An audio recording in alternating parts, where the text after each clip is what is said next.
Olá, eu sou o professor Paulo Daines do Instituto Federal de São Paulo. Este vídeo é um material complementar da disciplina de conversão de energia. Neste vídeo, nós vamos continuar o nosso estudo aí de máquinas de corrente contínua, mas vamos ver agora a máquina operando como gerador.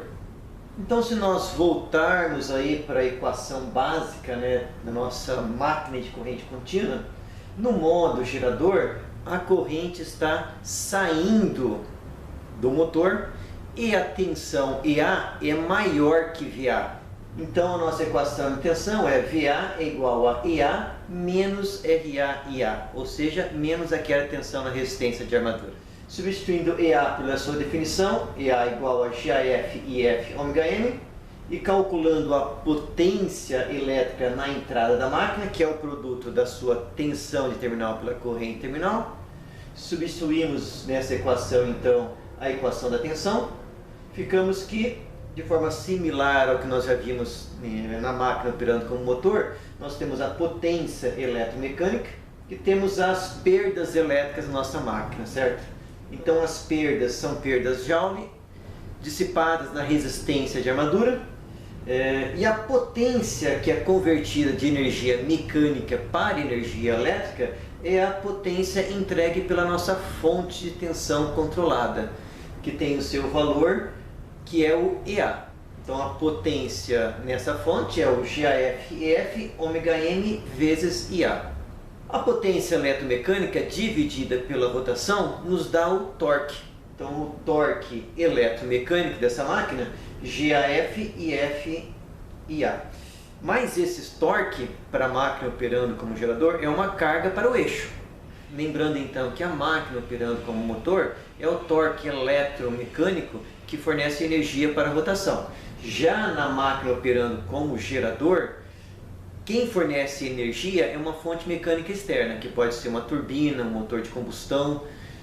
O torque eletromecânico da máquina vai se opor, vai ser uma carga para o eixo, certo? Quanto mais potência elétrica eu quero fornecer pelos terminais da máquina, essa potência vem do eixo. E potência que essa máquina vai extrair desse eixo vai ser uma carga para o eixo.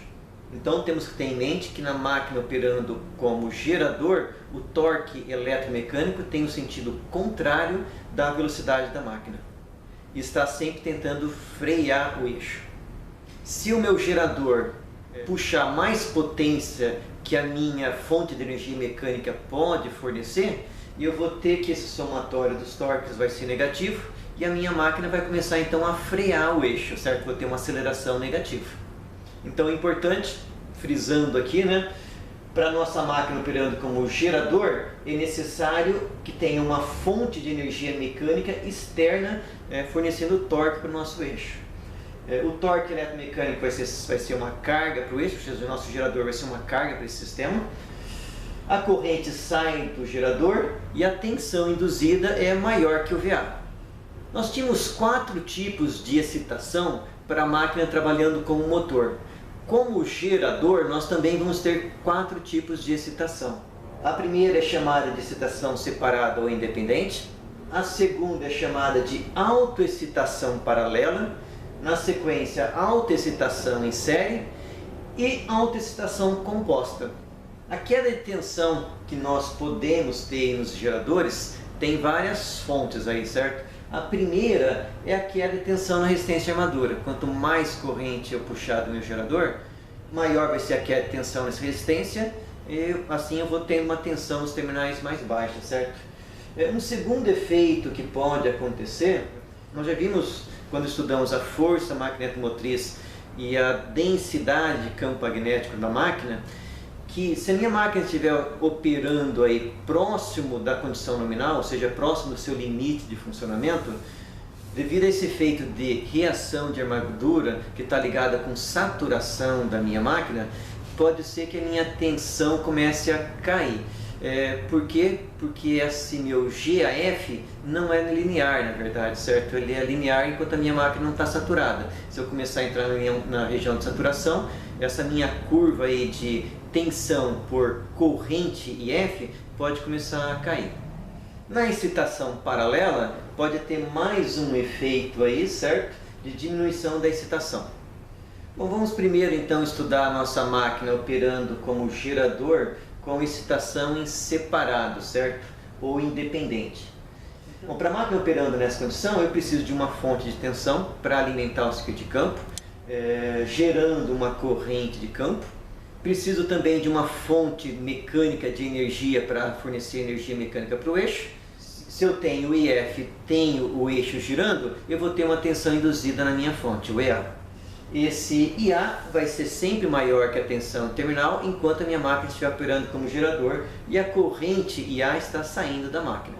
Para a minha máquina operando como gerador, eu estou interessado na tensão de terminal. Então, se eu quiser traçar um gráfico aí da tensão de terminal em função da corrente IA, da sua carga, essa tensão terminal vai ser uma reta com inclinação negativa. Quando a minha corrente IA for zero, quando o meu gerador estiver em aberto, a minha tensão VA vai ser igual ao EA. A partir do momento que eu conecto uma carga na saída do meu gerador e começo a puxar corrente, eu vou tendo uma queda de tensão na resistência de armadura, e quanto maior a corrente, maior vai ser a queda da tensão VA. Dependendo aí da minha fonte de energia mecânica, um outro fator que pode acontecer é que a velocidade do eixo comece a cair. Certo? Se a minha fonte de energia mecânica não conseguir manter essa velocidade constante, então a minha tensão também pode cair por mais esse fator, certo? Então, como a minha tensão EA depende da rotação, se essa rotação cair, a minha tensão EA vai cair e o meu VA vai cair mais ainda, certo? Bom, então a máquina operando com excitação separada é bem fácil modelar aí, certo? É bem fácil de entender também, né? E agora a máquina operando aí no modo de autoexcitação paralela, né? Ou seja, eu estou dizendo que nesse modo de funcionamento, basta eu colocar a máquina para girar que vai surgir uma tensão. Isso parece ter um pouco assim de, sei lá, de mágica, né? Porque como que vai surgir uma tensão? De onde que vem isso, né? Vamos primeiro analisar a minha máquina operando a vazio. O que acontece é que a minha curva de tensão em função da corrente de campo, na verdade ela não é uma reta, certo? Se eu coloco a minha máquina para girar sem corrente de campo e eu for medir com um voltímetro as tensões dos seus terminais, eu vou medir uma pequena tensão no terminal da máquina, uma tensão muito baixa, mas eu consigo medir uma tensão. De onde vem essa tensão? Se a minha máquina já operou anteriormente como motor ou como gerador, e eu impus campo na máquina, o ferro da máquina ele funciona como um ímã. É um ímã muito fraco, mas mesmo depois que eu retiro o campo da máquina, eu fico com um pequeno magnetismo remanescente na máquina. Essa pequena tensão gerada, se eu pego essa tensão então e uso para alimentar o próprio circuito de campo da minha máquina, essa pequena tensão vai me gerar uma corrente de campo. Essa corrente no circuito de campo vai aumentar a tensão, que por sua vez vai aumentar a corrente, vai aumentar a tensão, e esse é um processo aí de avalanche, certo? Um circuito está realimentando o outro. Até onde vai esse processo, né? Se eu olho o gráfico que eu estou mostrando para vocês no slide, parece que essa máquina vai explodir, né? Essa tensão e essas correntes são para infinito. Só que a minha máquina, na verdade, ela tende a saturar, certo? Nós já vimos que os nossos circuitos magnéticos, em geral, eles tendem a ter uma saturação. Então essa curva de tensão, conforme ela for saturando, ela vai começar então a diminuir a tensão, que já não vai mais aumentar tanta corrente. Lembrando então que eu tenho dois circuitos que estão alimentados com a mesma tensão. Então eu tenho minha fonte que é igual a GAF e F. A princípio eu tinha afirmado que era uma reta, mas nós estamos vendo que ela está bem longe de ser uma reta, certo? Ela não começa em zero, depois ela tende para uma reta e no final ela satura. Só que eu tenho essa tensão VA também aplicada em cima da resistência do circuito de campo. Então eu tenho que esse VA também tem que ser igual à minha resistência de campo vezes a corrente de campo. Então essas duas curvas, uma é uma reta em cima da resistência de campo, a outra é essa curva EA que eu estou mostrando para vocês. Essas duas curvas, elas têm que ser iguais. Em que ponto que elas são iguais? Quando as duas curvas se cruzam, certo? Então, quando as duas coisas se cruzam aqui no IA asterístico, IF asterístico, que é o ponto de equilíbrio aí do meu gerador. Se eu colocar um riostato em série com um circuito de campo e começar a aumentar esse riostato, existe uma inclinação crítica, certo? Que se eu aumentar um pouco mais que esse valor crítico, a minha máquina não vai ter esse processo de avalanche. Na verdade, nós vamos ter que essas duas curvas vão se cruzar muito próximo de zero, automaticamente a minha máquina não vai se autoexcitar. Mas para resistências menores do que a inclinação da minha curva da tensão na sua região linear, se eu tiver então uma resistência total que seja menor do que essa inclinação, a minha máquina vai se autoexcitar. E para a máquina operando com carga, com o IA diferente de zero, a minha tensão VA já não vai ser mais igual ao EA, certo? Eu vou ter uma queda de tensão em cima da resistência de armadura. Então, o meu VA é igual ao EA menos RA-IA. Esse VA também está aplicado no circuito de campo.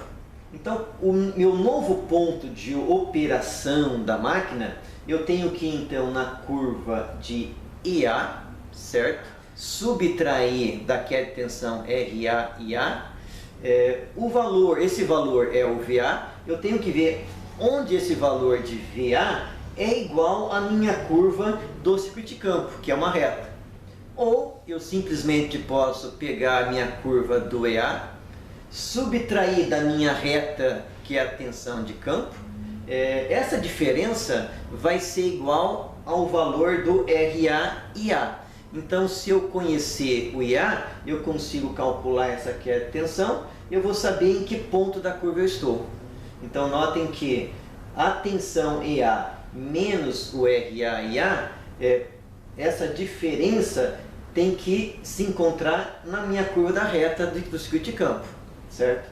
Esse EA menos a queda de tensão vai ser igual ao meu valor de VA. Notem que o meu VA vai cair devido a dois fatores.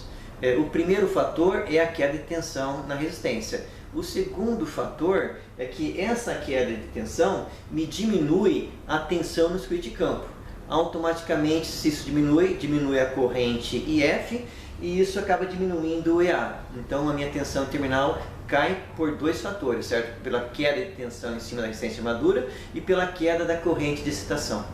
Então, notem que a minha curva aí, VA em função da corrente terminal, ela não vai ser uma reta, certo? Porque ela vai cair devido a dois fatores aí, certo? Então ela vai cair, no início vai ser muito próximo de uma reta, mas na sequência ela vai começar a cair de forma mais pronunciada, com uma inclinação maior do que menos RA.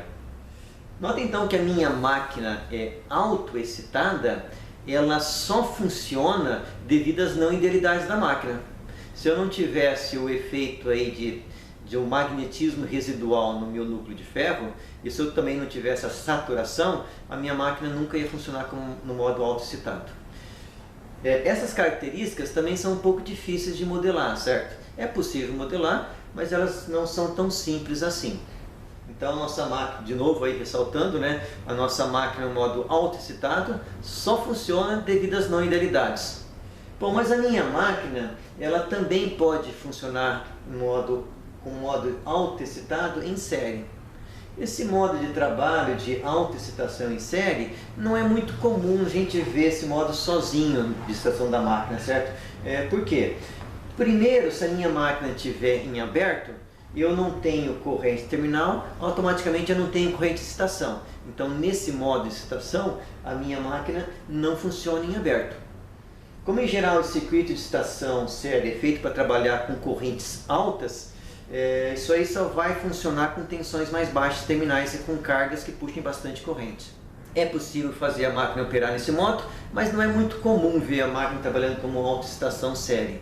Então nós podemos ver aqui nesse gráfico da tensão em função da corrente, que para a corrente de terminal de armadura igual a zero, a minha tensão terminal também é zero. Conforme eu tenho corrente terminal, a minha tensão começa a aumentar no primeiro momento de forma mais pronunciada, depois ela vai tendendo aí para uma certa saturação. Mas o modo mais comum de operar a máquina no modo autoexcitado é na autoexcitação composta. Vocês viram que a tensão de terminal no modo paralelo, ela cai com a corrente de carga.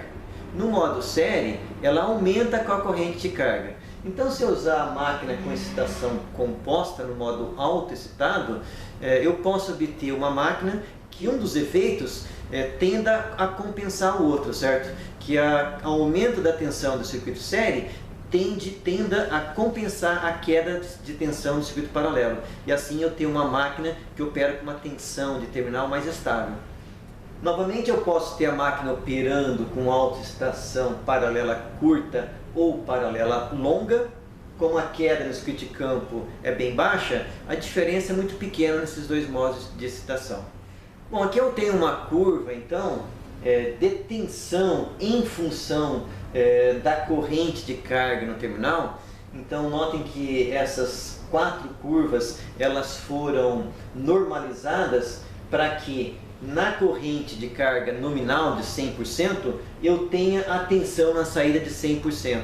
Então as 4 curvas foram normalizadas para ter o mesmo valor aí na condição nominal. Então notem que a excitação independente, conforme eu aumento a corrente, essa excitação vai caindo, certo?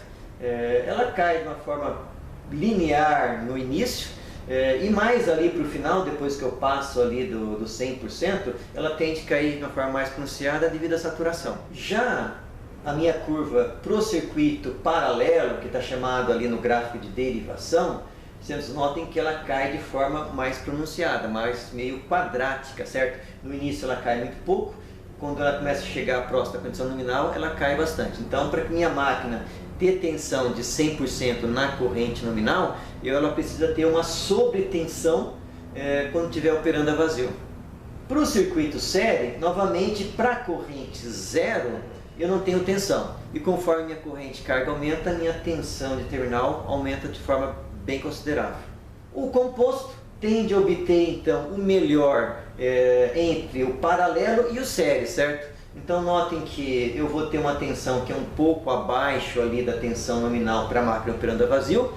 A minha máquina vai aumentando a tensão devagar e quando chega ali em 100% da corrente eu tenho 100% da tensão. Passou desse ponto, a minha máquina começa de novo aí a perder tensão. Dos modos autoexcitados, o modo composto é que tem a tensão mais estável, certo? Ele só perde para o modo de excitação independente. A desvantagem da excitação independente é que eu preciso de uma fonte de tensão para gerar um gerador, o que parece meio estranho, né? Se eu tenho essa fonte de tensão, para que eu preciso do meu gerador, né? É claro que essa fonte de tensão que alimenta o circuito de campo é uma fonte de bem baixa potência, certo? Eu tenho muito pouca potência envolvida no circuito de campo. A minha máquina corrente contínua possivelmente vai poder fornecer uma potência bem maior nos seus terminais. Mas o fato de eu precisar de uma segunda fonte de tensão é uma desvantagem. Já para o modo autoexcitado, no composto então, eu obtenho uma tensão mais estável do que para a máquina operando só no paralelo ou só em série. Bom pessoal, nós estamos encerrando mais esse vídeo. Nosso objetivo então foi apresentar a máquina de corrente contínua operando aí no modo gerador com os diversos tipos de excitação que a minha máquina pode operar. Eu espero novamente que esse vídeo seja útil no seu estudo.